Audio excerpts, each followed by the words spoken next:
الحمد لله نحمده ونصلي على رسوله الكريم أما بعد فأعوذ بالله من الشيطان الرجيم بسم الله الرحمن الرحيم كلا إنا خلقناهم مما يعلمون فلا أقسم برب المشارق والمغارب إنا لقادرون۔ اللہ فرماتے ہیں ہم جانتے ہیں ہم نے انسان کو کس چیز سے بنایا، کہ اس آیت میں اللہ انسان کو اس کی اوقات یاد دلا رہے۔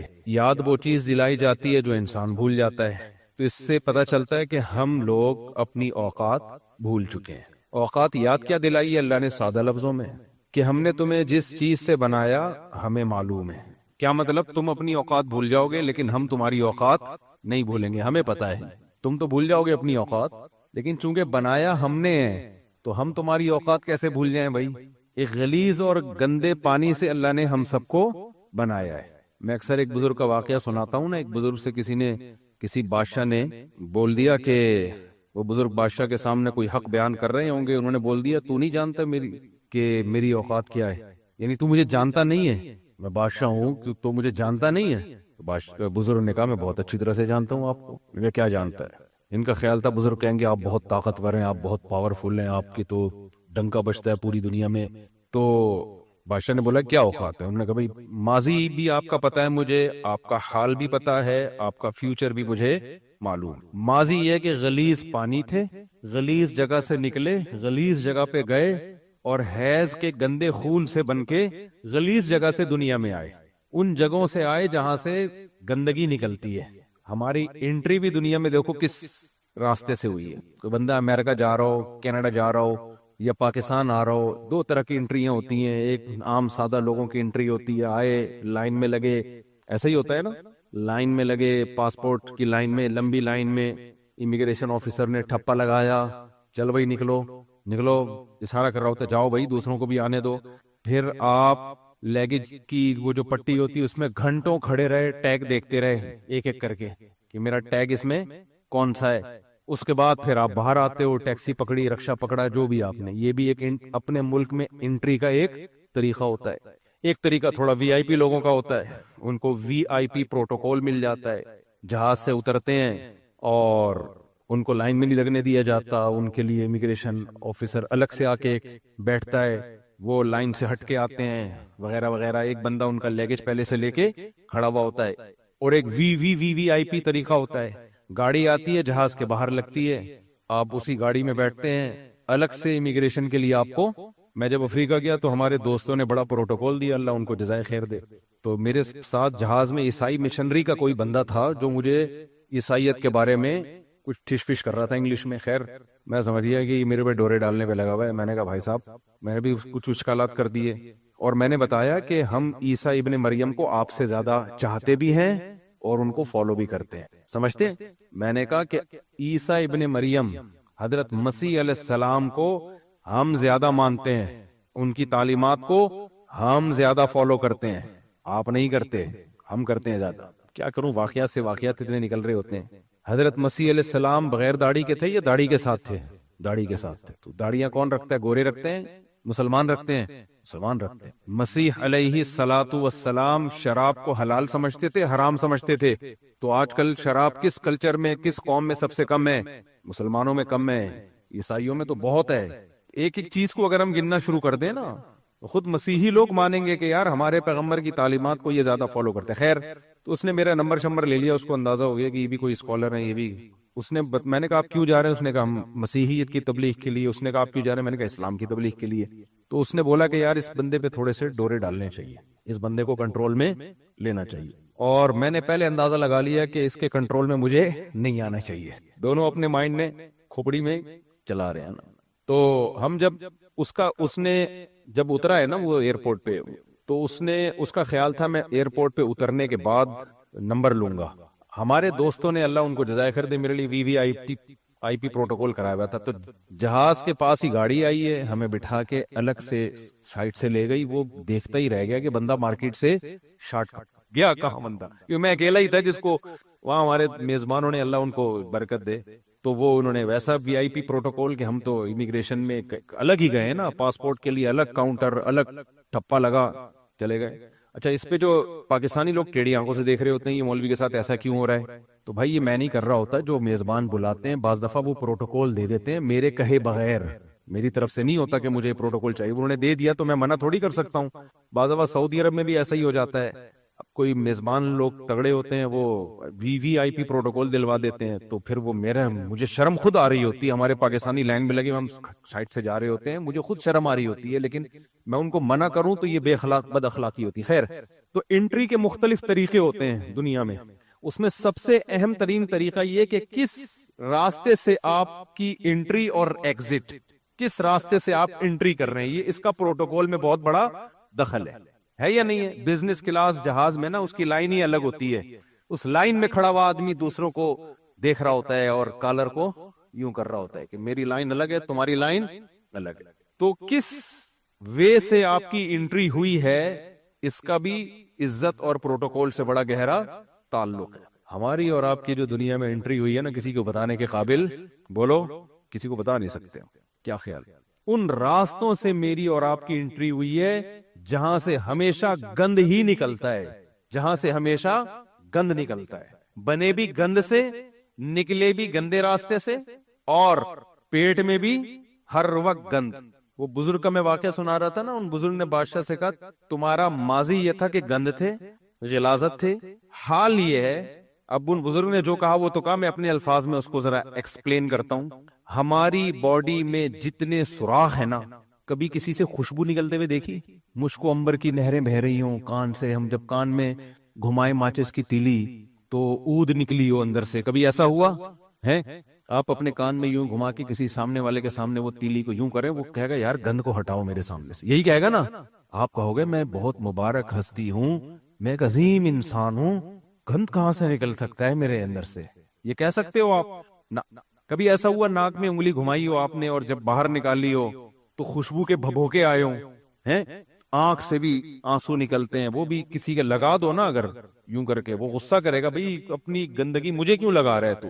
ناک سے بھی گند، منہ سے تھوک، بلغم، یقین نہ آئے وضو خانہ دیکھا کرو۔ نمازیوں میں مینرز بہت ہیں الحمدللہ، مسجدوں میں نمازیوں کے مینرز دیکھنے ہو یار، بلغم پھینکنے کا بھی کوئی طریقہ ہوتا ہے نا، ایسے آخ کر کے تھوکتے ہیں کہ وہ دیوار پہ جا کے چپکتا ہے۔ بتانے میں گھن آ رہی ہے تو سوچو جب یہ عمل انسان اپنی آنکھوں سے دیکھتا ہے کتنی گھن آتی ہے۔ تو وہ ایسے چپکایا ہوا ہوتا ہے انہوں نے۔ تو منہ سے کیا نکلتا ہے؟ گند۔ ناک سے کیا نکلتا ہے؟ گند۔ پسینہ، وہ بھی تھوڑی دیر میں کتنی اسمیل آنے لگتی ہے اس پسینے میں۔ اور جو راستے گندگی کے ہیں وہ تو ہیں ہی گندگی کے راستے۔ کوئی ایک سوراخ ہماری باڈی میں ایسا نہیں ہے جس سے آج تک کچھ کبھی اچھا نکل کے آ گیا ہو۔ کیا نکل کے آیا ہو؟ کچھ اچھا۔ اور جو پیٹ ہے وہ تو ہے ہی بطن، وہ تو ہے ہی گندگی کا مجموعہ۔ اس سے تو صرف ایئر اگر پاس ہو جائے نا، وہ کچھ لے کر آتی ہے کہ آدمی سوچتا ہے کہ ہوا میں اتنا ہے، اوریجنل میں کیا ہوگا؟ ہوائیں ایسی آ رہی ہیں تو جو جہاں سے گزر کے آ رہی ہیں وہ کیسا ہوگا؟ یہ ہم سب کی کیا ہے؟ بولو نا، اوقات۔ تکبر جچتا ہے انسان کے اوپر، میں بکواس کرتا ہے بیٹھ گئے۔ ہمارے حضرت فرمایا کرتے تھے مفتی رشید احمد صاحب رحمہ اللہ تعالی کہ تکبر ہمیشہ پرلے درجے کا بے وقوف آدمی کرے گا۔ دیکھو وقار اور تکبر میں فرق ہے۔ شریعت چاہتی ہے ہم پر وقار رہیں، پر وقار۔ وقار ایک الگ چیز ہے، تکبر، وقار ظاہری کیفیت کو کہتے ہیں۔ اب کہیں آپ نے تواضع پہ بیان سنا کہ ہمارے پیٹ میں گند، ہماری ناک میں گند اور ہر وقت گند، تو آپ تواضع آپ میں اتنی آ گئی کہ اب آپ میں وقار ہی ختم، اوٹ پٹانگ حرکتیں کر رہے ہو، گالیاں منہ سے نکال رہے ہو، کوئی شائستہ بات ہی نہیں کر رہے، کوئی مینرز ہی نہیں ہے آپ کر، ہم تو ہیں ہی گندے، ہم تو ہیں ہی بھنگی، ہم تو ہیں ہی کیا ہے، چمار، ہم تو ہیں ہی غلیظ، ہم تو ہیں ہی کھٹیا۔ میں بتا رہا تھا نا کا بیان چل رہا تھا مولانا کا، وہ تواضع پہ بیان کر رہے تھے، ہم لوگ بھی بیٹھے ہوئے تھے اس میں۔ تو میں کسی کالج کے لڑکے کو لے کر گیا جو بیٹھتا نہیں تھا زیادہ مولانا ٹائپ کے لوگوں میں، اب وہ تھے بھی صوفی جو بیان کر رہے تھے۔ اس کالج کے لڑکے کو میں لے گیا، اس نے کہا یار یہ صوفیوں کے بیان میری سمجھ میں نہیں آتے۔ میں نے کہا یار کچھ اللہ اللہ سیکھو۔ وہ تواضع پہ بیان کر رہے تھے، تو انہوں نے تواضع پہ بیان کرتے ہوئے کہا دیکھو ہم سب کو اپنے آپ کو کافروں سے بھی بدتر سمجھنا چاہیے۔ تو یہ مجھے دیکھتا ہے بھائی ہم لوگ کافروں سے بدتر ہیں؟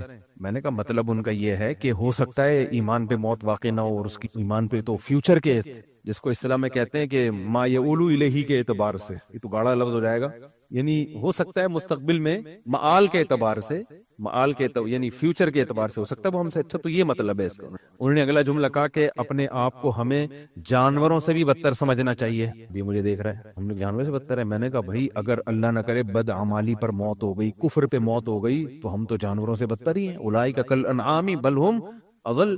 قرآن کہتا ہے یہ جو برے لوگ ہیں یہ تو جانوروں سے بھی بدتر ہیں۔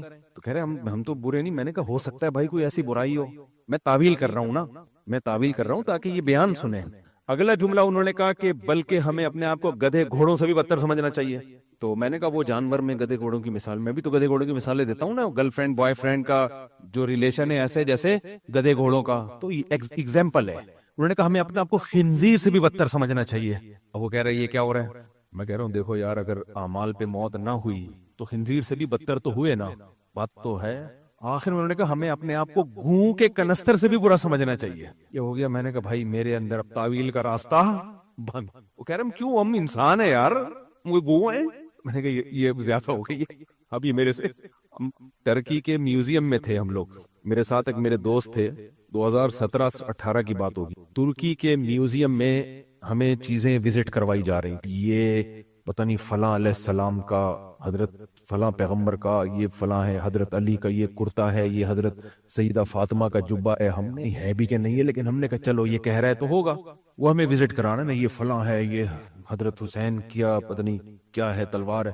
ایک جگہ ہم گئے، ایک لاٹھی لٹکی ہوئی تھی، ہم نے کہا یہ کیا ہے؟ اب تک ہم تعویل کر رہے ہیں یار ہو سکتا ہے، ہو سکتا ہے۔ اس نے کہا یہ حضرت موسیٰ علیہ السلام کی لاٹھی۔ میں نے دوست سے کہا، میں نے کہا یہ زیادہ ہو، اس سے جو پرانی رپورٹیں تھی وہ بھی کیا ہو گئی، وہ بھی کینسل، کچھ بھی نہیں ہے، کچھ ہوگا، میں نہیں کہہ رہا ساری چیزیں غلط نہیں ہیں، لیکن میں نے کہا یار موسیٰ علیہ السلام کی لاٹھی یار بس کر دو بھائی۔ تو پھر لطیفہ یاد آتا ہے مجھے، وہ ایک آدمی کہنے لگا کہ دو پھینکو بیٹھے ہوئے تھے نا، ایک نے کہا ہمارے دادا کا اتنا بڑا استبل تھا، اس میں گھوڑا اگر 500 سال بھی دوڑتا نا وہ استبل ختم نہیں ہوتا۔ اس نے کہا بھائی میرے دادا کے پاس اتنی بڑی لاٹھی تھی، یہیں سے بیٹھ کے چاند سورج کی سیٹنگ کرتے رہتے تھے بیٹھ کے نا، لاٹھی سے یہ والا ستارہ ادھر لے جاؤ، یہ والا ستارہ ادھر لے۔ سامنے والے بولا بھائی اتنی بڑی لاٹھی تیرے دادا رکھتے کہاں تھے؟ جھوٹ بول رہے، کہہ رہے تیرے دادا کے استبل میں رکھتے تھے۔ وہ کہاں رکھتے تھے؟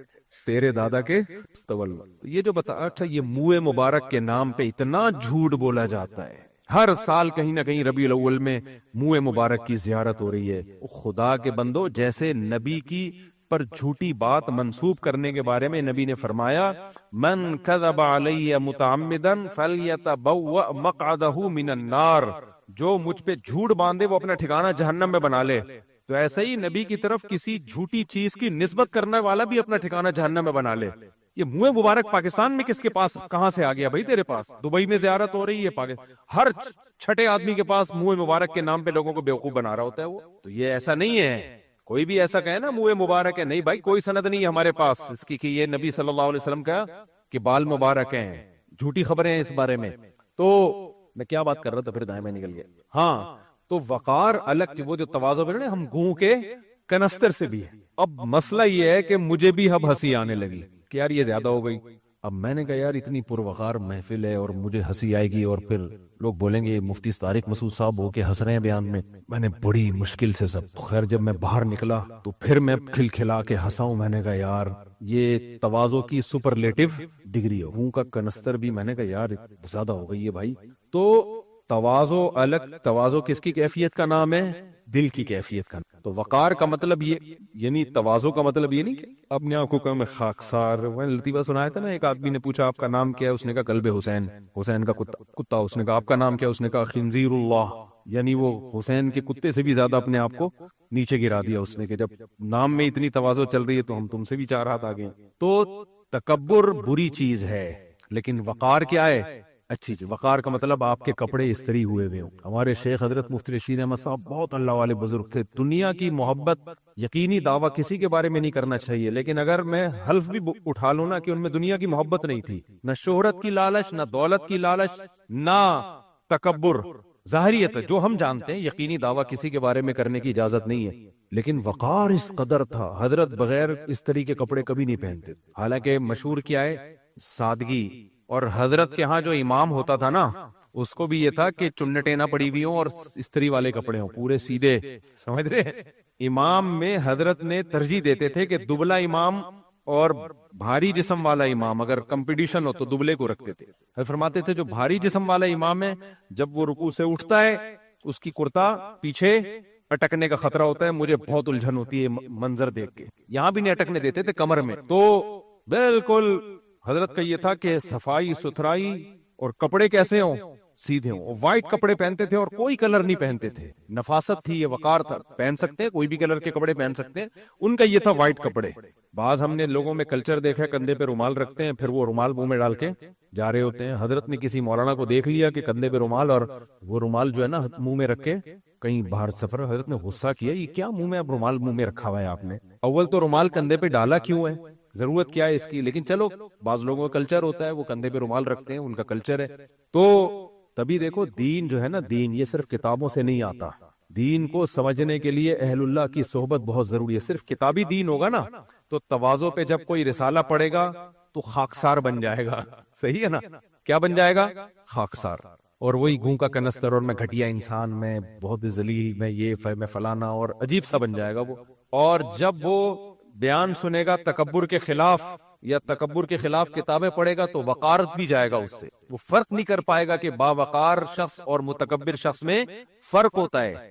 سادگی پہ جب بیان سنے گا تو ناڑا لٹک رہا ہوگا اس کا, اس کو سمجھے گا حضرت جی کیا ہیں, سادہ ہیں, کیونکہ ناڑا ان کا ہر وقت میرا تو نہیں لٹک رہا ہے بھائی کہیں. تو بعض لوگ ہوتے ہیں ناڑے لٹک رہے ہوتے ہیں کہیں اول جلول سے, عجیب, ایک پائنچا گھٹنے تک, دوسرا پائنچا نیچے تک. حضرت جی کہیں جی سادہ بہت ہے. ابھی سادہ نہیں ہے حضرت کو, ایٹیٹیوڈ نہیں ہے, سمجھ رہے ہیں؟ حضرت کو تھوڑا سا سیٹنگ پہ لانے کی ضرورت ہے.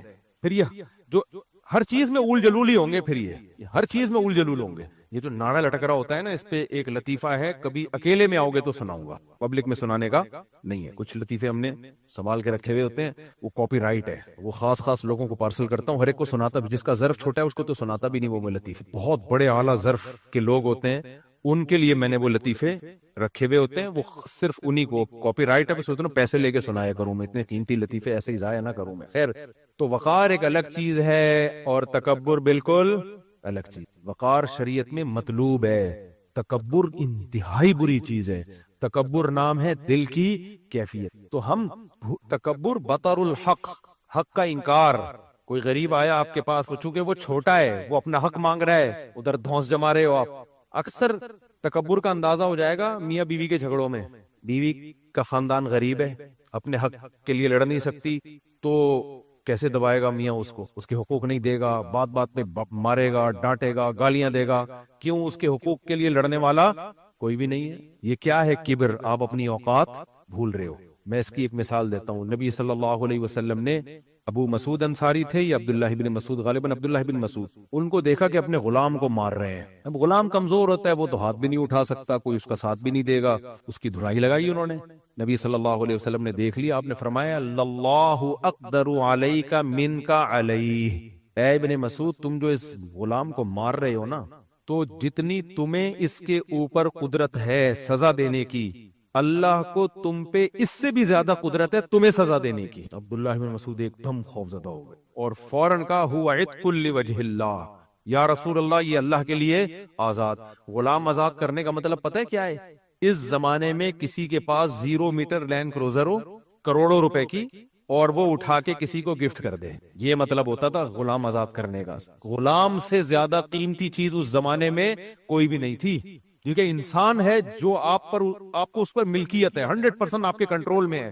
غلام جو کمائے گا وہ مولا کا ہوگا, سمجھ رہے؟ غلام کا جو تصور ہے نا, جو کچھ کمائے گا تو وہ مالک اس کا کون ہے؟ اس کا مالک وہ ہے جو غلام کا مالک ہے. اس کی گردن جکڑی ہوئی ہے غلامی کے طوق میں, اس کی اپنی کوئی حیثیت نہیں ہے. مالک کے ذمہ صرف یہ ہے کہ اس کے کھانے پینے کا انتظام کرے, سارے کام وہ کرے گا بغیر تنخواہ کے. یہ مطلب تھا غلام کا. تو جب آپ غلام, خادم الگ چیز ہے, ملازم الگ چیز ہے, ملازم غلام نہیں ہوتا, سمجھ رہے ہیں؟ ملازم سے تو ایک ایگریمنٹ ہوتا ہے نا کہ آپ نے جاب کر رہے ہیں, اتنی تنخواہ ہے, وہ جب چاہے جاب چھوڑ کے چلا جائے. غلام کا مطلب وہ نہیں چھوڑ کے جا سکتا کچھ آپ کو جب تک آپ اس کو آزاد نہ کریں. کروڑوں روپے کی ملکیت ہے وہ.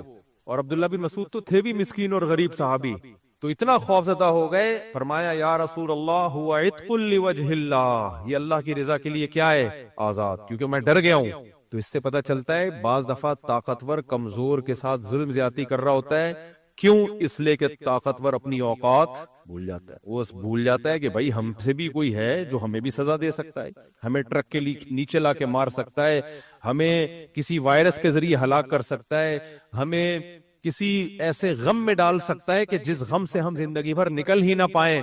لیکن وہ جب اپنی اوقات بھولتا ہے, وہ سمجھتا ہے میرے پاس گاڑی ہے, میرے پاس بنگلہ ہے, میرے پاس دولت ہے, تو میں ہی پاورفل ہوں, اور یہ جو کمزور لوگ ہیں میں جو مرضی کرتا رہوں ان کے ساتھ, مجھے کوئی پوچھنے والا نہیں ہے. تو اٹ مینس کہ وہ اپنی اوقات اپنے عمل سے بتا رہے کہ وہ اپنی اوقات بھول گیا.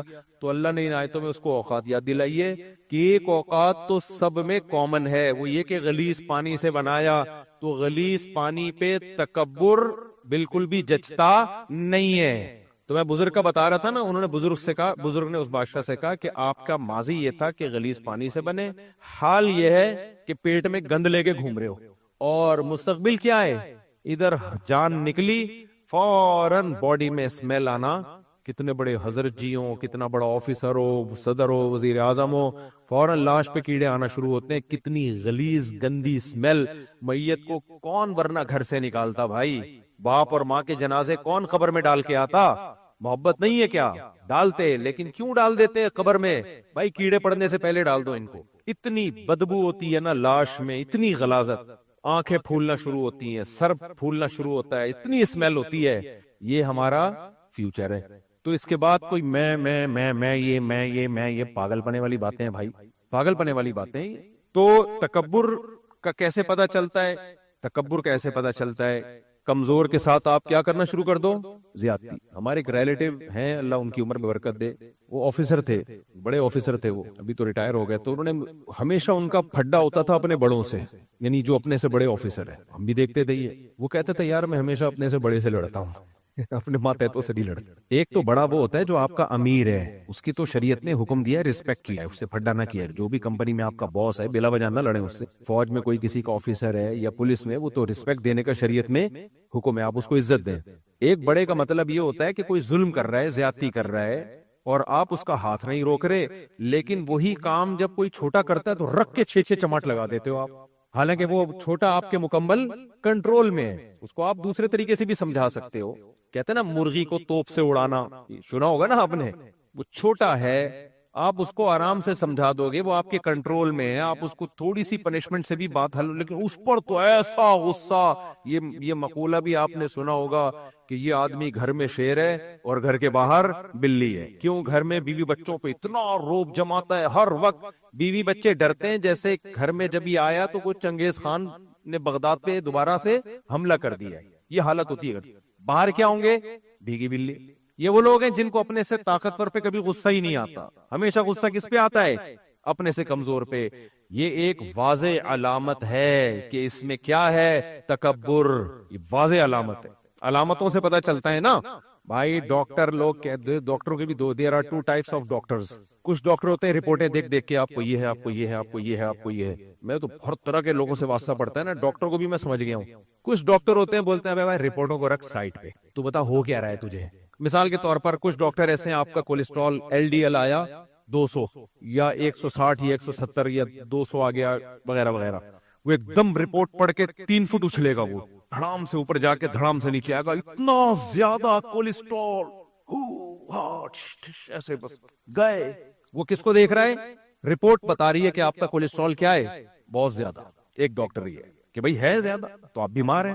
ایک ڈاکٹر, دوسرے ٹائپ کے ڈاکٹر یہ ہوتے ہیں, وہ کہتے ہیں آپ کا 150 ہے یا 200 ہے, ہو گیا رہا ہے آپ کو, چلتے ہوئے سانس پھول رہے ہیں؟ نہیں جناب میں تو بھاگ رہا ہوں, دوڑ رہا ہوں, اچھل رہا ہوں, کود رہا ہوں. اچھا کوئی دل میں کوئی پین, کوئی کبھی کوئی مسئلہ ہوا؟ نہیں جی. پہاڑی پہ چڑھ جاتے ہو آرام سے؟ ہاں جی چڑھ جاتے ہیں. دوڑتے ہو کچھ پین تو نہیں ہوتا؟ نہیں ہوتا. اور وغیرہ وغیرہ. یعنی جتنی علامتیں تھی, بلڈ پریشر تو نہیں ہے جی, نارمل ہے. کب سے نارمل ہے؟ کئی سالوں سے نارمل ہے, اب بھی نارمل ہے, سب چیزیں فٹ فاٹ ہیں. بولتے ہیں یہ رپورٹوں سے, یہ ڈاکٹروں کی رائے. میں نہیں کہہ رہا ان میں صحیح رائے کون سی ہے, غلط رائے کون سی ہے, یہ ڈاکٹروں سے جا کے پوچھ, ٹھیک ہے نا. تو وہ کہتے ہیں کہ یہ ہونے دو, اس کی ٹینشن بولو مت لو, جب کچھ بھی نہیں ہو رہا. اسی طرح کچھ ڈاکٹر ہوتے ہیں بولتے ہیں بھائی آپ میں وائٹامن ٹیسٹ کروا لیں, پتہ نہیں B12 کا یا B6 کا ٹیسٹ کروا لیں. آپ ٹیسٹ کروایا, اس میں کمی آئی, فوراً آپ یہ کھائیں وہ کھائیں. دوسرا ڈاکٹر ہوگا وہ کہے گا آپ کو کانپتے تو نہیں ہیں آپ, راشا تو نہیں ہوتا, گھبراہٹ تو نہیں ہوتی, بے چینی نہیں جی میں فٹ فاٹ ہوں, 4 یعنی 2 شادیاں کرنے کے بعد بھی گھبراہٹ نہیں ہوئی تھی. میں 4 اس لیے نہیں بول رہا کہ لوگ سمجھیں کہ شاید میں اپنی مثال دے رہا ہوں. تو ڈاکٹر کہے گا پھر کسی قسم کے ٹیسٹ کی ضرورت بولو نہیں ہے. جب علامتیں ظاہر نہیں ہو رہی ہیں تو پھر رپورٹوں پہ کچھ نہیں رکھا. یہ دونوں رائے ہیں ڈاکٹروں کی. اب اس میں صحیح کیا ہے غلط کیا ہے یہ میرا ٹاپک نہیں ہے. یہ میں بس یہ آپ کو بتا رہا ہوں کہ 2 طرح کے ڈاکٹر ہوتے ہیں. ڈاکٹروں میں بھی حنفی شافی ہوتے ہیں, صرف یہ مولویوں میں نہیں ہے. سمجھ رہے ہو نا, ڈاکٹروں میں دیوبندی بھی ہوتے ہیں, بریلوی بھی ہوتے ہیں, اہل حدیث بھی ہوتے ہیں. تینوں قسم کے طبقے ڈاکٹروں میں پائے جاتے ہیں. جو اہل حدیث ڈاکٹر ہے وہ بہت سخت ہوتے ہیں. وہ کہتے ہیں کہ میٹھا بالکل چھوڑ دو, روٹی چاول بالکل چھوڑ دو, یعنی کہ دنیا چھوڑ دو بس. ان کی بس نہیں چل رہا ہوتا. آپ میٹھا کتنا کھا سکتے ہو, سونگ سکتے ہو تھوڑا سا بس. آپ کیٹو ڈائٹ کے نام پہ ڈاکٹروں کی ویڈیوز پڑی ہوئی ہیں, کیٹو ڈائٹ. آپ یہ بھی نہ, ان کا یہ نہیں ہوتا کیا کھانا ہے, یہ بھی نہ کھانا, یہ بھی نہ کھانا, یہ بھی نہ کھانا. آدمی کہتا ہے بتا دے بھائی تو کھانا کیا, خالی یہ بتا دو. ہم وہ کہتے ہیں چکن کھائیں آپ بوائل کر کے, اور بس چکن کھائیں آپ بوائل کر کے, اور وہ بیف بھی کھائیں اور وغیرہ وغیرہ, بس گوشت ہی کھاتے رہیں آپ. خیر یہ ہیں اہل حدیث, بہت سخت ہوتے ہیں. کچھ ڈاکٹر ہوتے ہیں بریلوی, کہتے ہیں جائیدادیں بھی کھا جاؤ, آپ کا بس چلے, سب کچھ کھاؤ, رج کے کھاؤ, بس ورزش کیا کرو, اس کو یوٹیلائز کرو. آپ پراٹھے بھی کھاؤ, چینی بھی کھاؤ. پڑے ہوئے ہیں ڈاکٹر, آپ کو آپ سمجھ رہے میں مذاق کر رہا ہوں, آپ جاؤ انٹرنیٹ پہ پڑے ہوئے ہیں یہ لوگ. سب کچھ کھاؤ بھائی, کچھ نہیں ہوتا, بھاگو دوڑو بس, تھوڑی ایکسرسائز کر لیا کرو. تو اور کچھ دیوبندی ٹائپ کے ہوتے ہیں, وہ کہتے ہیں نہ یہ کہ سب کچھ کھاؤ, نہ یہ کہ سب کچھ نہیں کھاؤ, وغیرہ وغیرہ. اب یہ ڈاکٹروں کا میں زیادہ نہیں پوسٹ مارٹم کروں گا. خیر تو کچھ ڈاکٹر ہوتے ہیں جو رپورٹیں دیکھ دیکھ کے ایک ایک چیز تجویز کرتے رہتے ہیں. کچھ ڈاکٹر ہوتے ہیں بولتے ہیں بھائی تیرے کو ہو کیا رہا ہے, جب کوئی ہو کچھ نہیں رہا, فٹ فاٹ ہے تو بس صحیح ہے, فٹ فاٹ ہے. علامتیں تو اسی طرح یاد رکھو, تکبر اس کی رپورٹ ہمیں نہیں مل سکتی کہ ہم کوئی لیب میں ٹیسٹ کروا دیں. خان لیب میں گئے, ٹیسٹ کروایا اور آ گیا کہ اس کے اندر اتنا تکبر پایا. اگر ایسا ہوتا نا تو مسئلہ آسان ہو جاتا. ہم میں ہر شخص ٹیسٹ کرواتا, بھائی تکبر کا جو لیول ہے اس حد تک تو قابل برداشت ہے. فار ایگزامپل 100 سے کم جو ہے وہ نارمل میں آتا ہے, اتنا تو ہر ایک میں. ابھی ہم کوئی پیغمبر تو نہیں ہے نا بالکل ہی متواضع ہوں, صحابہ تو نہیں ہم لوگ, تو اتنا ایسا ہے کہ جہنم سے بچا لے گا آپ کو. جنت الفردوس میں لے جانا چاہتے ہو تو پھر 50 سے کم ہونا چاہیے, اور جہنم کے اعلیٰ طبقے میں 200 سے اوپر جو ہوگا وہ, اور اگر 400 ہے تو شیطان میں اور آپ میں کوئی فرق نہیں ہے. بلکہ ہو سکتا ہے یہ رپورٹ شیطان نے کروائی ہو, غلطی سے آپ کے کھاتے میں آ گئی. تو اگر ایسا ہوتا پھر ہم تواضع کا ٹیسٹ بھی کرواتے, تکبر کا ٹیسٹ بھی کرواتے, حسد کا ٹیسٹ بھی کرواتے. بہت سے لوگوں میں حسد کا مادہ بہت زیادہ ہوتا ہے, بہت سو میں کم ہوتا ہے, بہت سو میں بہت ہی اللہ والے ہوتے ہیں ہوتا ہی نہیں ہے. وہ لوگ ہوتے ہیں جو دوسروں کی خوشیوں کو دیکھ کے خوش ہوتے ہیں. ایسے لوگ مارکیٹ میں کیا چل رہے ہیں, شارٹ, کہ یہ مفتی صاحب بزنس کلاس سے اتر کے آ رہے ہیں, ہائے کتنے اچھے ہیں ماشاءاللہ. یوں دیکھ رہے ہوتے ہیں یہ مولویوں کے بڑے مزے ہیں, یہ مولویوں کے پیسہ پتہ نہیں کہاں سے آ رہا ہے یار. اگر بھائی مولویوں کے بڑے مزے ہیں تو بنا لے اپنے 1-2 بچے کے تو بھی مولوی. پھر بنائیں گے پھر بھی نہیں, کیونکہ ان کو پتہ ہے مزے نہیں ہے, مولویوں کے بڑے مزے ہیں یار. خیر تو اگر حسد کا ٹیسٹ ہو سکتا ہوتا تو ہم آغا خان لیب سے حسد کا ٹیسٹ کرواتے, اور حسد کا مادہ کسی کی خوشی کو دیکھ کے آپ کو بلا وجہ آگ لگنا شروع ہو گئی ہے. اس طرح منفی سوچ, بغض, خامخواہ کا کینہ, کسی سے دل میں ایک دفعہ نفرت ہوئی تو اب اس کو لے کے بیٹھ ہی گئے, ختم ہی نہیں ہو رہی نفرت. یہ بھی ایک بیماری ہے یار. ٹھیک ہے ہو گئی, اب ختم کرو اس کو, نہیں اب اس کی ہر پوزیٹیو چیز کو بھی کہاں لے کے جا رہے ہیں, نیگیٹو. اسی طرح عقیدت میں بھی پاگل ہو جاتے ہیں لوگ, عقیدت میں بھی پاگل ہو جاتے ہیں. خیر تو یہ جتنی بیماریاں ہیں, بے جا غصہ, ایک غصہ تو کنٹرول میں جو شریعت نے ہمیں, فطرت نے ہمیں دیا ہے ہمارے ڈیفنس کے لیے, وہاں تو غصہ آنا چاہیے. ایک ہے بلا وجہ کا غصہ. تو یہ ساری جو باطنی بیماریاں ہیں, اگر ان کے حب دنیا, سب سے بڑی بات دنیا کی محبت کا بھی ایک لیول ہونا چاہیے نا. جتنا رہنا ہے اتنا دنیا سے محبت کرو بھائی, لیکن محبت اتنی چل رہی ہے کہ جیسے ہمیشہ ادھر ہی رہنا ہے, یہاں سے جانا ہی نہیں ہے. تو یہ ساری چیزوں کے اگر لیب میں ٹیسٹ ہو جاتے, یہ لیبارٹری لفظ نہیں ہے, لیبریٹری کچھ اس طرح کر کے لفظ ہے, اتنا مشکل ہے کہ میں نے پھر وہ لفظ ہی نکالنا زبان سے چھوڑ دیا. میں لیب بول کے چپ ہو جاتا ہوں, ٹھیک ہے نا. لیب میں ان تمام چیزوں کے ٹیسٹ ہو سکتے ہوتے تو ہم سب ایک ٹیسٹ کرا لیتے, لیول پتہ چل جاتا. مفتی صاحب باتیں تواضع پہ کر رہے ہیں مگر تکبر کا اتنا وہ چل رہا ہے, دنیا کی محبت کے خلاف باتیں کرتے ہیں لیکن دنیا کی محبت اتنی ہے, تو کتنا آسان علاج ہو جاتا نا. کیا خیال ہے؟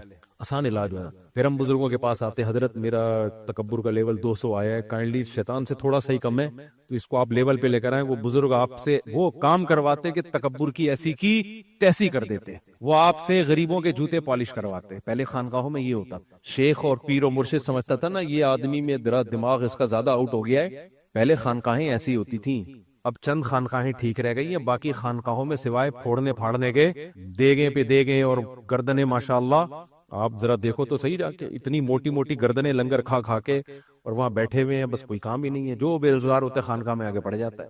تو پہلے جو خانقاہیں ہوتی تھیں اس میں پیر و مرشد، اب ٹیسٹ تو ہوتے نہیں، علامتوں سے پتہ چلتا ہے کہ اس کے اندر کیا ہے، کبر، اس کے اندر حسد کا مادہ زیادہ ہے، اس کے اندر کینہ اور بغض کا مادہ زیادہ ہے، یہ دنیا مردار کا عاشق ہے. گیٹ اپ نہیں ہے عاشقوں والا، گیٹ اپ تو ایسا لگے گا جیسے حاجی ڈونلڈ ٹرمپ کا. دیکھو پھر ٹوپی پہنانے کی دیر ہے، سفید کرتا شلوار پہنا دو اور آپ دیکھو ماشاءاللہ امن کے ایوارڈ مل رہے ہیں.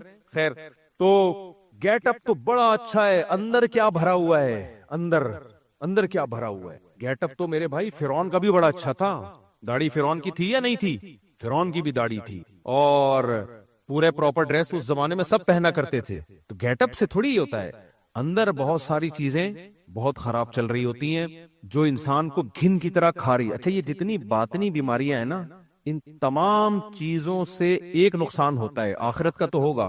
ایسا آدمی خوش کبھی نہیں رہ سکتا جس کے اندر تکبر ہے، خوش نہیں، کیونکہ اس کی ناک پہ ہر وقت مکھی بیٹھی رہے گی. اس کو رسپیکٹ چاہیے، اور دنیا بڑی ظالم ہے. جو رسپیکٹ کے قابل لوگ ہیں ان کو نہیں مل رہی ہوتی تو تو ہے ہی نہیں قابل، تجھے کہاں سے ملے گی. ہر وقت ان کو کیا چاہیے؟ عزت چاہیے. عزت کے بھوکے ہوتے ہیں، شہرت کے یہ بھوکے ہوتے ہیں، دولت کے یہ بھوکے ہوتے ہیں. جتنی بھی دولت مل جائے نا، ان کو ہر وقت ڈر ہوتا ہے چھن تو نہیں جائے گی کہیں، چھن تو نہیں جائے گی کہیں. ان کی ساری خوشیاں ان کی جھولی میں لا کے ڈال دو، ایک خوف، یہ چھن تو نہیں جائے گی خوشی، ایسا تو نہیں ہو جائے گا، ویسا تو نہیں ہو جائے گا. کیونکہ انسان کو جس سے حد درجے تو اس کے چھننے کا خوف ہر وقت لگا رہتا ہے. ان کو کتنی بڑی ڈپریشن ہے یا نہیں ہے، کس قدر عذاب میں ڈالا ہوا ہے اپنے آپ کو. یہ تو نہیں، اور پاکستان میں تو ہر وقت خطرہ موجود ہے ویسے ہی، یہ تو نہیں ہو جائے گا، وہ تو نہیں ہو جائے گا، یہ تو نہیں ہو جائے گا، وہ تو نہیں، ہر وقت خوف زدہ رہتے ہیں. پھر جس کے دل میں حسد ہو وہ خوش رہ سکتا ہے؟ بولو. کیونکہ بھائی یہ املل انسانی ما تمنا، قرآن کہتا ہے تمہیں وہ سب کچھ دنیا میں نہیں ملے گا جو تم چاہتے ہو. تم خدا تھوڑی ہو. بہت سی چیزیں میں چاہ رہا ہوں گا مجھے ملیں، نہیں ملیں گی، میرے دشمن کو ملنا شروع ہو جائیں گی. آدمی حسد میں جاتا ہے، بھائی یہ کیا ہو رہا ہے یار، یہ کیا ہو رہا ہے، مجھے مل نہیں رہی. اور مل کس کو رہی ہیں؟ مل بھی دشمن کو رہی ہیں، دشمن ترقی کر رہا ہے. حسد حسد حسد. تو ان تمام چیزوں کا اگر لیب میں ٹیسٹ ہوتا تو بیماری تو پتہ چلتی نا. پھر بزرگوں کے پاس آتے، بزرگ علاج کرتے، اور وہ والے بزرگ علاج کرتے جن میں خود یہ بیماریاں نہیں ہیں، پھر وہ علاج کرتے. پہلے زمانے میں کیسے ہوتا تھا؟ جس کے دل میں دیکھتے تھے نا بزرگان دین دولت کی محبت ہے، اس سے نوٹ جلوایا کرتے تھے. صدقہ خیرات نہیں، جلواتے تھے. یہ جائز نہیں ہے اس زمانے میں. آپ یہ کام نہ شروع کر دیں. جیسے 5,000 کا کڑک نوٹ ہے نا، ادھر سے پکڑ کے آگ لگاؤ، جلے، اور ساتھ ساتھ تمہارا دل بھی کیا ہو، جلے. آپ نہ شروع کر دینا، اللیگل ہے. یہ ایک مثال دے رہا ہوں، پہلے ایسا ہوتا تھا کہ تاکہ، اور یہ دوسری گڈی بھی جلا، تیسری بھی جلا. دل سے کیا نکلے؟ محبت نکلے. ہو سکتا ہے کوئی ظاہر پرس کا، یہ تو پیسے کا نقصان ہے. بھائی دل کو بچانے کے لیے پیسے کا نقصان ہے. یہ پیسہ بہترین جگہ پہ خرچ ہو رہا ہے، صحیح ہے نا. نارملی یہ ضیاء ہے، حرام ہے، ناجائز ہے، اسراف ہے. تبھی تو جو اہل اللہ ہیں وہ فیصلہ کریں گے نا کہ تیرا یہ علاج ہے بھی کہ نہیں ہے. وہ کہتے ہیں صدقہ بھی نہ اس کو دینے دو علاج کے طور پہ. ویسے تو صدقات و خیرات کی اسلام میں بہت فضیلت ہے، کیونکہ صدقہ بھی دیتا ہے تو بعض دفعہ خراب ہو رہا ہوتا ہے اس کا کیس. آگ لگا، دل جلے، نوٹ جلے گا تو تیرا دل بھی ساتھ ساتھ جلے گا. اس کی مثال میں ایک دیتا ہوں آپ کو. عشق ہو گیا کسی سے اور معشوقہ کا انتقال ہو گیا، خود بخود عشق ٹھیک ہو جائے گا کہ نہیں ہو جائے گا؟ اگر جب تک وہ زندہ رہتی عشق ٹھیک ہوتا. جو کم درجے کا پیشنٹ ہے اس کا تو ٹھیک ہو جاتا، جو بہت ہی ڈھیٹ قسم کے پیشنٹ ہیں ان کا ٹھیک نہیں ہوتا جب تک کہ وہ معشوقہ مر نہ جائے. میں جب کال سنا کرتا تھا 2012-13 کی بات ہے، کوئی ڈاکٹر بن رہی تھی لڑکی، اس کا فون آیا کہ مجھے وہیں اپنے جہاں میں ہاؤس جاب کر رہی ہوں کسی ڈاکٹر پہ عاشق ہو گئی ہوں میں، اور اس نے بھی بڑے لارے لپے دیے ہوئے مجھے. لیکن اب وہ لارے رپے دے کے، جیسے کہ ہوتا ہے نارمل مرد کھیلتے ہیں لڑکیوں کے ساتھ، جب دل بھر جاتا ہے تو پیچھے ہو جاتے ہیں، تو پیچھے ہو گیا. تو اس نے کہا میں پاگل ہو گئی ہوں اس کے عشق میں، میرا دماغ خراب ہو گیا ہے، یہ ہو گیا، مجھے وہی چاہیے، اور وہ مان نہیں رہا مجھ سے شادی پہ، وہ تو مجھ سے جان چھڑا رہا ہے. ظاہر ہے دوسری لڑکیوں میں انجوائے کر رہا ہوگا وہ. اب یہ مجھے فون کری، میں پاگل ہو گئے، میں نے پھر اس کو ذکر بتایا، کچھ علاج بتایا، جو بھی تصوف میں عشق نکالنے کے طریقے ہیں وہ عمل کر کے ہی نہیں دے رہی، وہ عمل ہی نہیں کر رہی. میں نے کہا بھائی آپ اپنی حفاظت کرو، آپ مر جاؤ گی اس عشق میں، پاگل ہو جاؤ گی. آپ کو میں یہ بتا رہا ہوں، یہ ٹوٹکے بتا رہا ہوں، یہ ٹوٹکے کرو. نہیں جی. کچھ دنوں بعد اس کا فون آیا کہ مفتی صاحب وہ ملک چھوڑ کے بھاگ گیا ہے، یہاں سے چلا گیا ہے. تو میرے دماغ سے نکل گیا، مایوس ہو گئی نا. اس سے پتہ چلتا ہے بعض دفعہ علاج یہ ہوتا ہے کہ مایوس ہو جاؤ کہ یہ آپ کو ملنے والا نہیں ہے، پھر انسان صبر کر لیتا ہے. اگر ورنہ تو بیوقوف ہوتا تو گولی مار کے مار دیتا ہے اپنے آپ.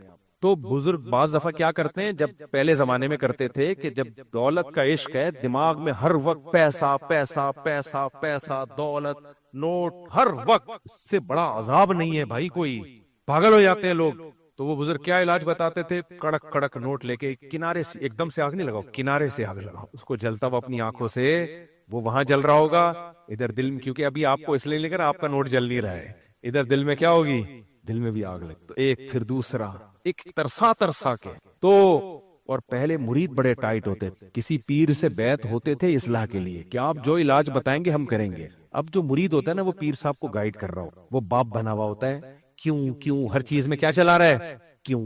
میں واقعہ سنا ہے نا، حضرت مولانا شرف علی تھانوی کے پاس ایک شخص آیا کہ مجھے ایک دودھ والی سے عشق ہو گیا، گھوسن کہتے تھے میرا خیال ہے اس کو، گھوسن سے عشق ہو گیا ہے. تو وہیں تھانوی نے فرمایا کہ ٹھیک ہے تم صحیح جگہ پر آئے ہو، ہم تمہارا علاج کر دیں گے انشاءاللہ، لیکن علاج سے پہلے کچھ پرہیز ہے.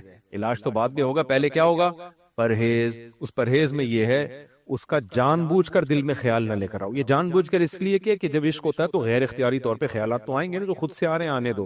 جان کر نہیں سوچنا کہ فارغ بیٹھا ہوں چلو اس کے بارے میں سوچو، یہ اپنے آپ کو فارغ کرتا ہوں اسے سوچنے کے لیے، کہ جان کر اس کے بارے میں سوچنا نہیں. اور اس کے بارے میں کسی سے بات چیت بلا وجہ بیٹھ کے اپنے دوستوں میں اس کا تذکرہ. تو یہ پہلے پرہیز کرو چند دن، اس کے بعد میں علاج بتاؤں گا. مجھے تو دودھ کی ضرورت نہیں ہوتی، میں دودھ خریدنے کے لیے اس کے پاس جاتا ہوں تاکہ اس کی زیارت ہو جائے. آپ کہہ رہے ہو سوچو نہیں، میں تو دودھ کی ضرورت نہیں ہے، دودھ خریدنے جاتا ہوں.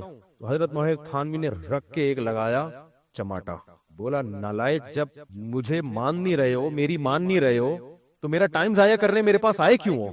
بھائی آئے تو اس لیے ہو نا کہ جو، ہاں مجھے یاد آیا آخر میں وہ کہتا ہے کہ مجھے بس کسی طرح وہ دلا دیں آپ. اس کا خیال تھا اللہ والے بزرگ ہیں تو یہ اللہ سے دعا مانگیں گے یا کوئی عمل بتائیں گے، وہ آ جائے گی میری جھولی میں، دعا مانگیں گے نا.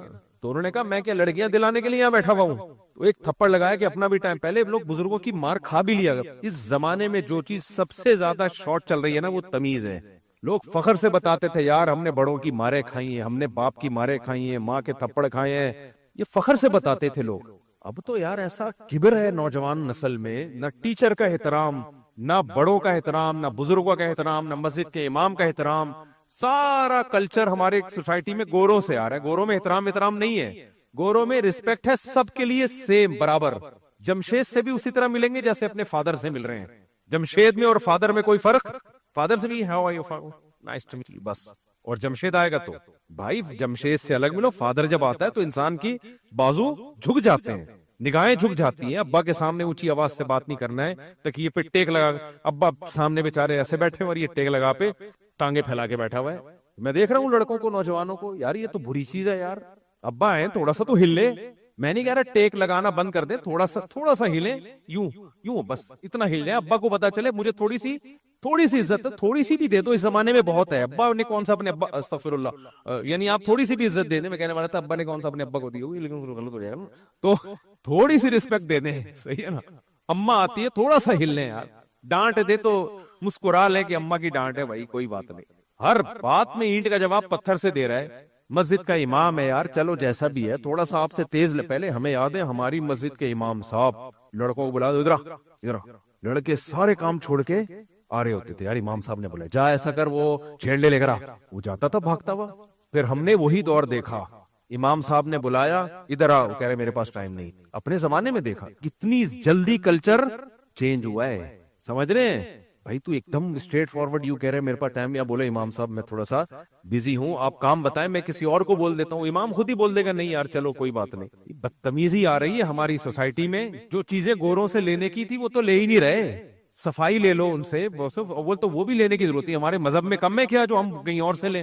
لیکن کم از کم تو چیزیں سیکھنے کی ہیں وہ سیکھ لو نا. سارے الٹے کام وہاں سے ہم امپورٹ کر رہے ہیں. اور ماشاءاللہ ہماری عدالتیں بھی رج کے کلچر کو تباہ بھی، دیکھو کورٹ میں قانون بن رہا ہے، بیگم کو اگر دوسری شادی کی دھمکی دی تو یہ بھی ذہنی ٹارچر میں آئے گا، اس پہ بھی ایف آئی آر کٹ سکتی ہے، بیگم پہ ہاتھ اٹھایا تو ٹارچر میں آئے گا، ڈانٹ دیا تو مینٹلی۔ ابے بیگم کو تم باپ سے بھی زیادہ بیگم ہم لوگ بھی رکھی ہوئی ہے بھائی، ہم لوگوں نے، ہمارے بیگموں سے جا کے پوچھو، میرا خیال ہے میری کوئی شاید برائی نہیں کرے، یہ جملہ میں کبھی کہتا نہیں ہوں، ہم بھی تمیز سے رہتے ہیں یار، لیکن آپ جب اتنا زیادہ کسی کو باپ بنا دو گے تو میاں بولے گا ابے بیگم نہیں girl friend is the best, بیگم نہیں بناؤ کسی کو، کیا رکھو، گرل فرینڈ۔ یہ سارا نکاح کے نظام کو تباہ و برباد کرنے کی سازشیں ہیں، ان کمبختوں کے اپنے تو گھر آباد ہوتے نہیں ہیں، جو اسمبلی میں بیٹھے ہوئے لوگ ہیں نا، ان میں اکثریت کے اپنے گھر آباد نہیں ہوتے، تو یہ چاہتے ہیں اس قوم کو بھی ایسا ہی اپاہج کر دیں۔ میں نہیں کہہ رہا بیوی کو آپ مینٹلی ٹارچر کرو یا ہاتھ اٹھاؤ اس کے اوپر، لیکن یہ کیا بات ہے کہ یار اس کو کچھ بھی، یعنی وہ شوہر کے اوپر کوئی بھی بلی ڈالنا چاہے نا، کسی بھی بات کو بنیاد بنا کے اس کو اندر کر سکتی ہے۔ جب چند میاں مارکیٹ سے شارٹ ہوں گے، جیلوں میں جائیں گے، لوگ عبرت حاصل کریں گے، بولیں گے بھائی گرل فرینڈ بنا لو، بیوی بولو مت بناؤ، یہ آنے والا ہے، تو اس پہ مضبوط آواز اٹھا، بولے یہ ہم نہیں مانتے اس قانون کو۔ خیر، تو کیا کہہ رہا تھا میں یار، تو یہ بہت زیادہ قیام تام چل رہا ہے آج۔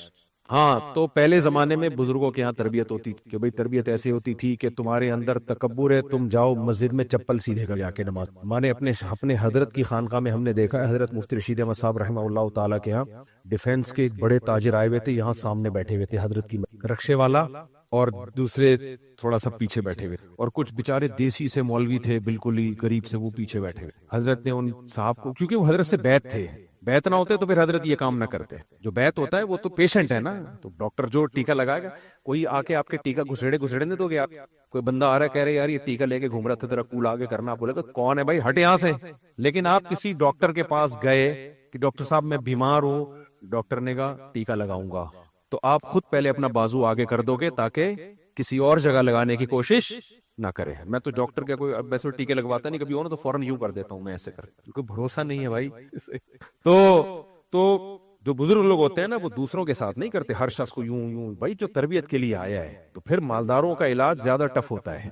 مالداروں کا علاج کیا ہوتا ہے؟ کیونکہ ان کے پاس دولت ہے، ان میں تکبر کا چانس زیادہ ہے، غریب کے پاس ہے ہی نہیں تکبر کے لیے۔ تبھی تو حدیث میں آتا ہے غریب متکبر کو سخت عذاب ہوگا قیامت کے دن، مالدار متکبر کو بھی ہوگا کم، غریب متکبر کو زیادہ، کیونکہ تیرے پاس تکبر کے لیے کم بخت کچھ ہے نہیں، پھر بھی دھونس جما رہا ہے۔ ابھی جیب میں جیب ہی نہیں ہے، کپڑوں میں اس کے پیسے نہیں تھے، درزی نے ادھوری سی تھی، پیسے آدھے ملے تھے، اس نے کہا جیب نہیں بنا رہا، اور ککڑتا پھرتا ہے۔ تو جیسے بوڑھا جو زناکار ہوگا اس کا عذاب زیادہ ہے، کہ طاقت ہے نہیں پھر بھی ٹھرکی بنا ہوا پھر رہا ہے، عورتوں کے پیچھے بھاگتا ہے۔ تو پہلے کیا ہوتا تھا کہ بھئی تکبر ہے۔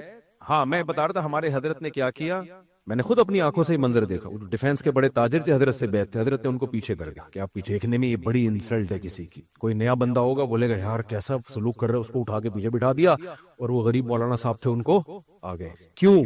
فرمایا اس لیے کیا تاکہ ان کے دل میں علماء کا احترام آئے۔ ان کے دل میں کیا ہے؟ میں نے بعض مالدار لوگوں کو دیکھا ہے، ایک تو مولوی کوئی نام کا مولوی ہو، ہے ہی نہیں، علم فارغ ہے وہ تو چلو، لیکن جو صاحب علم ہوتے ہیں سب سے زیادہ رسپیکٹ تو ان کی ہوتی ہے، ان کو ایسے گھما رہے ہوتے ہیں، وہ پھلترو کی طرح نچا رہے ہوتے ہیں بالکل بیٹھ کے مولاناؤں کو۔ تو حضرت فرمایا وہ مولانا صاحب آگے آ جائیں، آپ کہاں چلے جائیں، لیکن وہ واقعی تربیت کے لیے آئے تھے، ذرا بھی ان کی پیشانی پہ بل نہیں ہے، اٹھ گئے پیچھے جا کے بیٹھ گئے، اور پابندی سے آتے رہے، پھر بھی آتے رہے۔ آج مالداروں میں یہ ظرف ہی نہیں ہے۔ تو پہلے ایسا ہوتا تھا، اب بھی ہوتا ہے، لیکن اس کو خانقاہ کہا جاتا تھا، اس کو روحانی تربیت گاہ کہا جاتا تھا، جو آج کل مارکیٹ میں بہت کم چل رہی ہے۔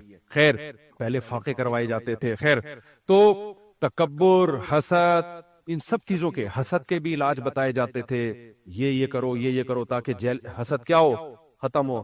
تو میں یہ بتا رہا تھا کہ کتابی علم کچھ اور ہوتا ہے، کسی اللہ والے کی صحبت کا علم کچھ اور ہو۔ تبھی تو صحابہ نے نبی کی صحبت اٹھائی ہے، تواضع کا مطلب بھی سمجھ میں آ گیا۔ تکبر، نبی سے زیادہ صاحب وقار کوئی ہو سکتا ہے؟ ہمارے نبی اتنے باوقار تھے، سیدہ عائشہ فرماتی ہیں آپ کبھی کھلکھلا کے زور سے قہقہ لگا کے ہنسے نہیں ہیں، حالانکہ آپ خوش مزاج تھے، اتنے خوش مزاج کے صحابی رسول کہتے ہیں، صحیح حدیث ہے کہ ہم نے اپنے لوگوں میں نبی صلی اللہ علیہ وسلم سے زیادہ مزاح کرنے والا کسی کو نہیں پایا، خوش مزاج ایسے، لیکن مسکراتے تھے۔ آپ کے چہرے پہ کیا آتی؟ مسکراہٹ۔ خوشی کی بات ہوتی، مزاح کی بات ہوتی چہرہ چمک اٹھتا تھا آپ کا، صحابہ سمجھ جاتے تھے آپ کیا ہیں، خوش ہیں. اور ہم لوگ کی ہنسی دیکھو. ایک دفعہ میں بیٹھا ہوا، مجھے لگا کہ ٹائر پنچر ہوا ہے نا، ہوا نہیں نکلتی کر کے ایک دم، باہر جا کے دیکھا بندہ ہنس رہا ہے بیٹھ کے، عجیب عجیب اسٹائل کی ہنسی ہے ہم لوگوں کی. یہ نہیں پتا چل رہا ہوتا رو رہا ہے ہنس رہا ہے. ابھی تھوڑی دیر کے بعد رپورٹ آئے گی کہ یہ رونے کی خبر تھی یا ہنسنے کی. ہمارے نبی کو کیا کم غم پہنچے ہیں؟ وقار کا پتہ ہنسنے سے بھی چلتا ہے، رونے سے بھی پتہ چلتا ہے. ہمارے یہاں جب ہنستے ہیں، ہاں میں نہیں کہہ رہا کہ آپ غلط کر رہے ہیں، لیکن ہم جتنے ہیں اتنا ہی وقار ہوگا نا ہمارا. لیکن نبی تو بہت زیادہ وقار تھا آپ صلی اللہ علیہ وسلم کا، لیکن تکبر زیرو، کبر نہیں تھا. کیسے؟ صحابی رسول کہتے ہیں کوئی بھی مدینہ کی بوڑھی خاتون آتی، آپ کو اپنے کوئی حاجت ہوتی نا اس کے لیے لے جاتی، آپ صلی اللہ علیہ وسلم اس کے ساتھ چل پڑتے. ایک عرب کے سردار نے کہا جب آپ نے دیکھا نا آپ سیدنا حسن حسین کو اتنا پیار کر رہے ہیں، اتنی عزت دے رہے ہیں، تو اس سردار نے بولا میرے 10 بیٹے ہیں، میں نے کبھی اپنے بیٹوں کو اس طرح سے پیار نہیں کیا. یعنی میں تو، آپ تو مجھ سے بھی بڑے سردار ہیں نا، پھر بھی آپ. تو آپ نے فرمایا جس کے دل سے اللہ من لم یرحم لم یرحم، جو لوگوں پر رحم نہیں کرتا اس پہ رحم نہیں کیا. یہ تھا یا اس سے ملتے جلتے کوئی الفاظ تھے؟ تو آپ نے اپنی بیٹیوں کے ساتھ کیا سلوک کیا، آپ نے اپنی ازواج کے ساتھ. جو متکبر لوگ ہوتے ہیں، جب تک عورت بیوی نہیں بنی ہوتی، I love you I love you اور رومانس کی باتیں اور ٹھش پش کیا کچھ چل رہا ہوتا ہے. جہاں بیوی بن گئی کنٹرول میں، شادی کے شروع میں تو فٹ فاٹ رہتا ہے، اس کے بعد پھر کوئی ہے جو ایسی بات کرے اس سے اور رومانس کی اور نہ. ہمارے نبی نے دیکھو سیدہ خدیجہ کو وفات کے بعد بھی کبھی نہیں بھولے آپ، حالانکہ آپ سے عمر میں 15 سال بڑی تھی، 2 دفعہ بیوہ ہوئی ہیں. پھر سیدہ عائشہ کہتی ہیں کہ جہاں سے میں منہ لگا کے پانی پیتی، ہمارے نبی بھی برتن میں ادھر سی گھوما. سمجھ میں نہیں آ رہی میرا خیال ہے بات؟ تکبر زیرو ہونے کی علامت ہے یا نہیں ہے؟ میں جب یہ واقعہ میں نے پڑھا نا، چونکہ میں تو خود بھگتا ہوا ہوں نا، مجھے پتا ہے یہ بہت کہنا بہت آسان ہے، لیکن اس کے لیے بہت بڑا ظرف چاہیے. باری تھی سیدہ زینب کی یا سیدہ عائشہ کی. نبی صلی اللہ علیہ وسلم کے گھر باری کس کی تھی؟ سیدہ عائشہ کی. مسجد نبی میں آپ صلی اللہ علیہ وسلم صحابہ کے ساتھ کھڑے ہوئے ہیں، حضرت زینب نے حلوہ بنا کے یا کوئی اچھی چیز بنا کے بھیج دی. حضرت عائشہ کو غصہ آیا، شاید اس وقت پردے کی آیات نازل نہیں ہوئی تھی، صحابہ کے درمیان موجود تھی. حضرت عائشہ کو غصہ آیا کہ میری باری ہے، تو حضرت زینب نے اس میں مداخلت کی. ظاہر سوکن کو تھوڑا ہوتا ہے نا، غیرت ہوتی ہے، بھائی یہ تو یہاں بیٹھ کے جب وہ کھائیں گے تو تعریف ادھر کی ہوگی نا، توجہ ادھر جائے گی. تو حضرت عائشہ نے غصہ آیا، حضرت عائشہ نے وہ نبی کے ہاتھ سے وہ برتن لے کے زمین پہ مار کے توڑ دی. میرے اور آپ کے ساتھ اگر یہ ہوتا اور آپ کے دوست موجود ہوتے تو کیا ری ایکشن ہوتا؟ ہم دوستوں کو بتا رہے ہوتے میری بیگم نے، تیری بھابھی نے یہ کیا، میں نے رکھ کے چھماٹ رسی. کہتے کہ نہیں کہتے؟ اب ڈرتا سسرال کے ٹکڑوں پہ نہیں پلتا میں. وہ ہوتے ہیں بیویوں سے ڈرنے والے جو سسرال کے ٹکڑوں پہ پلتے ہیں. میں آج تک اپنے سسر سے ایک تھیلا نہیں لیا، بس 2 کروڑ کا، استغفر اللہ، ایک تھیلا آج تک میں نے اپنے سسر سے نہیں لیا. تیری بھابھی نے یہ حرکت کی، مرد جوان مرد کا بچہ ہوں، جورو کا غلام نہیں ہو. دوست تو نے کیا رکھ کے ایک چماٹ مارا. بھائی ڈرتا ورتا نہیں ہے تیرا بھائی کسی سے؟ یہ ہوتا کہ نہیں ہوتا؟ چماٹ نہ بھی لگاتے، لگانے کا دل تو چاہتا نا. کیا خیال ہے؟ ڈانٹتے مارتے ذلیل کرتے، بولتے یار دوستوں کے سامنے تم نے ہماری بے عزتی کر دی. کیا خیال ہے؟ دوستوں کے سامنے ذلیل کر دیا، دوست کیا بولیں گے یار باہر؟ میں اپنا بتا رہا ہوں، اپنا ری ایکشن. لوگ بولیں گے گھر میں تو بڑا یہ بڑے جو ہے باتیں کرتا ہے، میرا روب ہے، اور یہ کیا یہ تیرا روب ہے؟ اب ساری زندگی میں بتاتا رہوں گا میرا بڑا روب، لوگ مانیں گے؟ تیری بیگم نے اسی کو اٹھا کے. ہمارے ساتھ یہ ہوتا نا یار، نبی صلی اللہ علیہ وسلم کے سامنے جان دینے والے لوگ موجود ہیں، گردنیں کٹانے والے لوگ موجود ہیں. آپ سے بڑا لیڈر اس کائنات میں کوئی پیدا نہیں ہوا. جتنی محبت آپ سے کی گئی ہے اتنی کسی سے نہیں کی گئی. لیکن آپ ظرف دیکھو، برتن توڑا ہے اور نبی نے فرمایا غارت امکم، اس کی ایک تعویل کی کہ تمہاری ماں کو غیرت آ گئی. نہیں ہے سمجھو بات؟ بھائی تمہاری ماں کو کیا گئی؟ غیرت میں ہو جاتا ہے، کوئی غصہ نہیں، برتن اٹھایا اور سمیٹ دیا اس کو. تکبر کے ساتھ یہ ہو سکتا ہے؟ کیا خیال ہے؟ آپ کہہ سکتے ہو ایک دن ایسا ہوا تھا ہمارے باس سے چائے کی پیالی ٹوٹ گئی تھی، تو ہم نے بھی یہی کہا تھا کہ سر کوئی باس کے سامنے یہ ہو جاتا، ٹھیک ہے نا، باس کے سامنے آپ اگر جہاز میں سفر کر رہے ہیں، چائے کی پیالی ٹوٹ جائے آپ سے، تو ایئر ہوسٹس بھی کہہ دیتی ہے، بلکہ الٹا ایکسکیوز کر رہی ہوتی ہے، ابے غلطی میری ہے، ایکسکیوز تو کیوں کر رہی ہے؟ وہ کہے گی بھائی مجھے تنخواہ کس کی ملتی ہے؟ ایکسکیوز کی کرتی ہے، لوگوں کی غلطی ہائی لائٹ کرنے کی تنخواہ نہیں ملتی. تو تکبر بالکل بھی نہیں. ہمارے نبی صلی اللہ علیہ وسلم ذرا بھی کبر نہیں. تکبر میں ایک علامت یہ بھی ہے کہ انسان جو بات کہتا ہے اس پہ ڈٹ جاتا ہے، یہ بھی کبر ہے، اپنی رائے سے پیچھے نہیں ہٹتا، کیونکہ میں پیچھے ہٹوں گا لوگ بولیں گے ابے اس کی تو ایک رائے نہیں ہے، تو پاگل ہے۔ ہوتا ہے کہ نہیں ہوتا؟ ایک جملہ منہ سے نکل گیا، اب بس اسی پہ ڈٹ گئے۔ ہمارے نبی صلی اللہ علیہ وسلم کے پاس ایک عرب کے سردار آئے، صدقہ خیرات مانگا، آپ نے فرمایا اللہ کی قسم تو میں کچھ بھی نہیں دوں، سمجھ رہے؟ وہ چلے گئے واپس۔ پھر آپ کو خیال آیا کہ نہیں ان کو دینا چاہیے، ان کو دینا چاہیے، آپ نے ان کو بلایا، فرمایا ان کو اتنے صدقے کی، اتنی بکریاں اور جو بھی تھا۔ اب صحابہ میں ہلچل مچ گئی کہ نبی صلی اللہ علیہ وسلم تو آپ سے ہم نے آپ نے قسم اٹھائی، ہم نبی کی قسم کیسے توڑوائیں، یہ تو نبی قسم توڑ رہے ہیں۔ تو آپ نے فرمایا کوئی بات نہیں، من حلف علی یمین فرآ غیرہا خیرا منہا فلیکفر عن یمینہ۔ آپ نے فرمایا اگر کوئی کسی بات پہ قسم اٹھا لے، بعد میں اس کی رائے تبدیل ہو جائے تو کوئی بات نہیں، قسم توڑ دے، قسم کا کفارہ۔ پہلے میری رائے یہ تھی کہ نہیں دینا چاہیے، اب میری رائے کیا ہے؟ دیکھو شریعت کا مسئلہ اگر نبی بیان کر رہے ہیں وہ تو پتھر پہ لکیر ہے، اس میں آپ کی رائے چینج نہیں ہو سکتی۔ یہ شریعت کا مسئلہ تو نہیں ہے نا کہ اس کو صدقہ دینا چاہیے یا دینا مناسب نہیں ہے، یہ تو ایک رائے ہے نا، مناسب ہے یا نہیں ہے۔ تو آپ کی رائے، اور کتنی مضبوط رائے تھی کہ قسم اٹھائی آپ نے، لیکن جب وہ رائے چینج ہوئی تو آپ نے قسم کا کفارہ توڑ بھی دی، قسم کا کفارہ بھی ادا کیا۔ ہمارے ہاں کیا ہوتا ہے بھائی، میرے سے تو غلطی ہو ہی نہیں سکتی، میں کتنے اسکالرز کو جانتا ہوں غلطی ہوتی ہے بھائی ایکسکیوز کر لو، ایکسکیوز نہیں کریں گے۔ کیوں؟ ہم نے اگر معافی مانگ لی تو لوگ کہیں گے ابے اس کی تو کسی بات کا اعتبار نہیں ہے، پہلے کچھ بولتا ہے اب کچھ بولتا ہے۔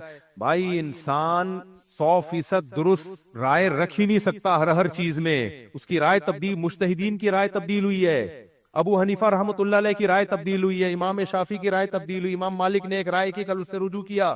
تو میں اور آپ کون ہوتے ہیں؟ نبی صلی اللہ علیہ وسلم نے ایک رائے رکھی، کل اس سے رجوع کیا، پالیسی چینج کی، نہیں اس طرح نہیں، اب اس طرح ہونا چاہیے۔ ہمارے یہاں بھائی زبان سے ایک لفظ نکل گیا، بے تیرے پر وحی آ رہی ہے کیا؟ سیاسی رائے بھی چینج ہو سکتی ہے، کاروباری رائے بھی چینج ہو سکتی ہے، آپ کا طریقہ کار بھی چینج ہو سکتا ہے۔ جو جس کی طبیعت میں لچک ہوتی ہے نا وہ کامیاب زندگی گزارتا ہے، اور جو اڑ جائے کہ بس وہ کبھی بھی کامیاب زندگی نہیں گزارتا۔ ہمارے حضرت مفتی رشید احمد صاحب رحمہ اللہ تعالیٰ کے یہاں ایک پالیسی بنی تھی سیکیورٹی کے حوالے سے، حضرت نے نہیں سوری میں اور آسان مثال دیتا ہوں، ایک مسئلہ حضرت نے بیان کیا، چھوٹا سا مسئلہ ہے کہ جب ہم امام بعض دفعہ یہ ہوتا ہے کہ اس کو دوسری رکعت کے لیے کھڑے ہونا ہوتا ہے، لیکن وہ کھڑے نہیں ہوتا، وہ غلطی سے بیٹھ جاتا ہے، وہ سمجھتا ہے 2 رکعتیں ہو گئی ہیں حالانکہ 1 رکعت ہوئی ہوتی ہے، تو وہ اللہ اکبر کر کے کیا کرتا ہے؟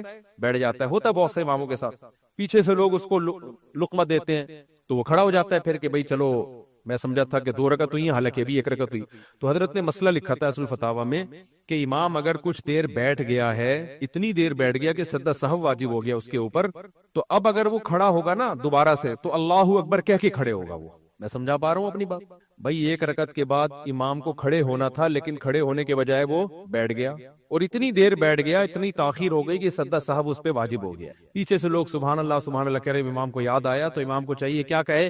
اللہ اکبر کہہ کے کھڑے ہو جائے۔ یہ حضرت نے غالباً ایسل فتاوی میں بھی لکھ دیا، چھپ بھی گیا۔ بعد میں حضرت سے کسی نے کہا حضرت اس سے بڑی کنفیوژن ہوتی ہے، کیونکہ جب ہم امام نے اللہ اکبر کہہ کے بیٹھا، پچھلی صفوں میں لوگ ہو گئے کھڑے، تھوڑی دیر کے بعد جب امام اللہ اکبر کہہ کے کھڑے ہو گئے نا تو لوگ سمجھیں گے پیچھے کے لوگ رکوع میں گیا ہے۔ فرمایا ہاں یہ تو میرے ذہن میں ہی نہیں۔ تو حضرت نے فرمایا کوئی بات نہیں، میں نے اس سے رجوع کر لی، فوراً کیا کر لیا؟ اب اس کو چینج کر دو۔ 2 سیکنڈ لگے ہیں، میں ظاہر فساد ہو رہا ہے نا، لوگ امام اللہ اکبر کے کھڑے ہو گئے پیچھے رکوع میں، وہ کہتے ہیں نہیں میں چونکہ ایکچولی میں ہوں اور میں مفتی تقی عثمانی صاحب کا ایکچولی چونکہ استاذ ہوں، تم کون ہوتے ہو کل کے چھوکرے ہیں؟ فرمایا بالکل واضح بات آ گئی نا سامنے، فرمایا کوئی بات نہیں، رجوع کر لیا۔ تو کسی نے کہا کہ حضرت ایسا نہ ہو پھر رجوع کر لے، تو کوئی بات نہیں پھر رجوع کر لیں گے۔ اس سے کیا ہوتا ہے؟ ناک پہ مکھی مت بٹھاؤ، تبھی تو کہتا ہوں جو آپ کہے نا آپ کو بہت نیک، بولو بھائی بہت نیک کا آخرت میں پتہ چلے گا، ہم نارمل ہی ہیں۔ جو لوگ کہتے ہیں نا میری 4 بیوی ایسے کنٹرول میں، کہتا ہوں بھائی بس پھینکنا کسی اور کے سامنے تو نہیں، بھائی ہمارا تو چل ہی رہا ہوتا ہے، کبھی وہاں چل رہا ہے کبھی وہاں چل رہا ہے، کبھی مسئلہ چل رہا ہے کبھی مسئلہ نہیں بھی چل رہا، سب کچھ سب جگہوں پہ چلتا ہے۔ اب نبی صلی اللہ علیہ وسلم کے گھر میں چلا ہے، ہمارے نبی کی 9 بیویاں، اور آپ ناراض ہو کر 1 مہینے کے لیے گھر سے باہر چلے گئے تھے، لیکن نہ نبی نے تکبر کیا کہ میں سید الانبیاء اور میری ازواج میں تھوڑی بہت اونچ نیچ جو ہوئی اتنی کہ مجھے گھر سے 1 مہینے کے لیے نکلنا پڑا، میری تو معاذ اللہ نقل کفر، میری تو گھر میں انسلٹ ہو رہی ہے بھائی، میں تو میں تو دونوں جہانوں کا سردار ہوں، میری بیگموں کو تو بالکل ایسے رہنا چاہیے کہ مجھے ذرہ برابر ان کے کسی عمل سے کوئی تکلیف نہ ہو۔ نا نا نا نا نا نا کچھ بھی نہیں. کیوں؟ اس لیے کہ نبی واقعی لیڈر ہے، واقعی سردار ہیں، واقعی قائد ہیں. آپ نے امت کو وہ دے کے جانا ہے جو قیامت تک امت کے ساتھ ہوگا، اور اس میں امت کے لیے نمونہ ہوگا. بھائی جب گھر میں بیگم ہوتی ہے، بچے ہوتے ہیں، تو یہ بھی ہوتا ہے بعض دفعہ میاں ناراض ہو کے گھر سے نکلتا بھی ہے اور پھر آ بھی جاتا ہے. نبی صلی اللہ علیہ وسلم ٹھیک 29 دن کے بعد تشریف لے. آپ نے قسم اٹھائی تھی کہ میں نہیں آؤں گا، 1 مہینہ نہیں آؤں گا. ٹھیک 29 دن کے بعد آ گئے. تو صحابہ نے کہا یا رسول اللہ ابھی 1 مہینہ تو ہوا نہیں ہے. آپ نے فرمایا 29 دن کا مہینہ ہے، چاند دیکھ لو. سمجھ رہے ہیں؟ تکبر کے ساتھ یہ سب کچھ ہو سکتا ہے. ابے کیا ہو گیا، نہیں سمجھو گے بھائی. تم تو ویسے تم لوگ ایک ایک والے تو سمجھو گے ہی نہیں. ویسے بھی تمہارے کیا پھڈے ہوتے ہیں، یہاں سے نکل کے وہاں چلے جا. جب دو کرو تو پتا چلتا ہے پھڈا کسے کہتے ہیں میاں بیوی کا. یہ جو ایک ایک کے ساتھ پھڈے ہو رہے ہیں، تم نے بڑے پھڈے دیکھے نہیں ہیں. تمہاری سالوں کے ہاتھوں وہ بےزتی ہوئی نہیں ہے. تم یہ چھوٹی سی بےزتیوں کو بےزتی، تو گئے گھر میں سالے نے چائے کا نہیں پوچھا، تم اس کو بےزتی یہ ہمیں ایسا لگتا ہے جیسے کوئی خارش نہیں کرنا کھجا رہا ہے. اور اس سے جو تکلیف ہوتی ہے جب 2-3 شادیاں ہوتی ہیں نا، تو اگر سسرال گئے چائے کا نہیں پوچھا تو آپ کو لگتا ہے یہ عزت ہو رہی ہے کہ گالیاں نہیں دی ہیں، گھر سے نکالا نہیں ہے. سمجھ رہے ہو؟ یہ جو ایک ایک والے ہیں نا، ان کو کیا پتا بےزتی کہتے کس کو ہے. یہ ہمیں آگے بتا رہے ہوتے ہیں، میں کہ میرے سسرال نے پوچھا نہیں. میں نے کہا تم سارے تو کرو، تمہیں گلی میں گھسنے دے دیا نا، تم کہو گے میرے سسرال نے مجھے بہت رسپیکٹ دی ہے، مجھے گھسنے دے دیا گلی کے اندر. تو نبی صلی اللہ علیہ وسلم نے 9 ازواج رکھی ہیں. بھائی ایک وقت میں گھروں میں مسائل بھی ہوئے ہیں، سب کچھ ہوا ہے، لیکن کوئی کبر نہیں، کوئی تکبر. ناراضی کا اظہار بھی کیا.